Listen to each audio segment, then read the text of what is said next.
நம் ஆண்டவர் இயேசு கிறிஸ்துவின் நாமத்தினால் மகிழ்ச்சியும் சமாதானமும் நம் அனைவரோடும் இருப்பதாக. கலாத்தியர் 5:15-26 முடிக. ஆனால் நீங்கள் ஒருவரை ஒருவர் கடித்து விழுங்குவதை நிறுத்தாவிட்டால் ஒருவரால் ஒருவர் அழிக்கப்படுவீர்கள். எச்சரிக்கை. எனவே நான் சொல்கிறேன், தூய ஆவியின் தூண்டுதலுக்கேற்ப வாழுங்கள். அப்போது ஊனியல்பின் இச்சைகளை நிறைவேற்ற மாட்டீர்கள். ஊனியல்பின் இச்சை தூய ஆவிக்கு முரணானது. தூய ஆவியின் விருப்பம் ஊனியல்புக்கு முரணானது. இவை ஒன்றுக்கொன்று எதிராய் உள்ளதால் நீங்கள் செய்ய விரும்புவதை உங்களால் செய்ய முடிவதில்லை. நீங்கள் தூய ஆவியால் வழிநடத்தப்பட்டால் திருச்சட்டத்திற்கு உட்பட்டவர்களாய் இருக்க மாட்டீர்கள். ஊனியல்பின் செயல்கள் யாவருக்கும் தெளிவாய் தெரியும்.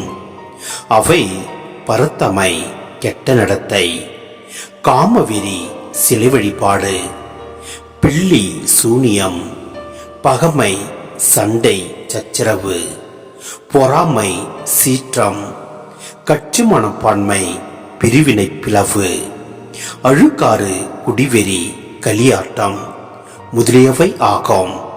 இத்தகையவற்றில் ஈடுபடுவோர் இறையாட்சியை உரிமை பேராக அடைவதில்லை என்று நான் ஏற்கனவே சொன்னேன்.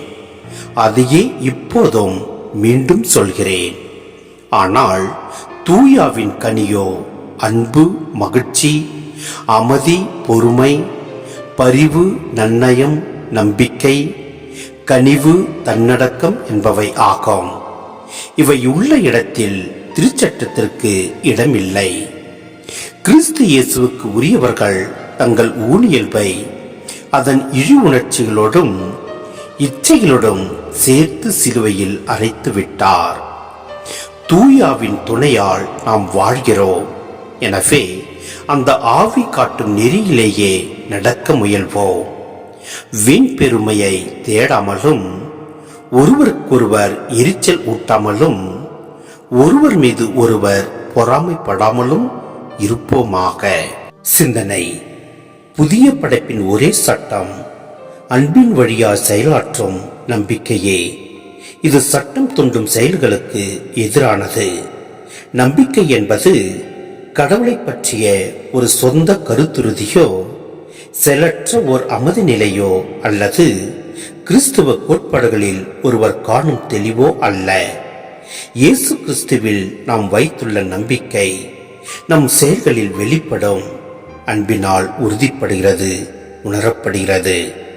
சிலுவை என்பது கடவுள் பழைய உலகையும் அதன் மதிப்பீடுகளையும் உடைத்துவிட்டு புதிய உலகை உருவாக்க பயன்படுத்திய ஒரு கருவியாகும். இது எல்லா மனித மதங்களையும் தத்துவங்களையும் ஞானத்தையும் ஆட்டம் காண செய்யும் கடவுளின் வல்லமையும் ஞானமும் ஆகும். இந்த சிலுவை யூதர், கிரேக்கர், உயர்ந்தோர், தாழ்ந்தோர் போன்ற அமைப்புகளை தகர்த்தெறிகிறது.